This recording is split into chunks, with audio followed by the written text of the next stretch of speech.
Hello everyone. In this video, I will show you how to find your CVV when using the Chase mobile app. This is important because many people try to look for the CVV inside the app and cannot find it. That is because, for security reasons, Chase does not show the CVV for physical cards inside the mobile app.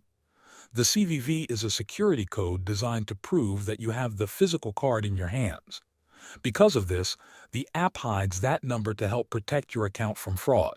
If you are using a physical Chase credit card or debit card, the CVV is printed on the card itself.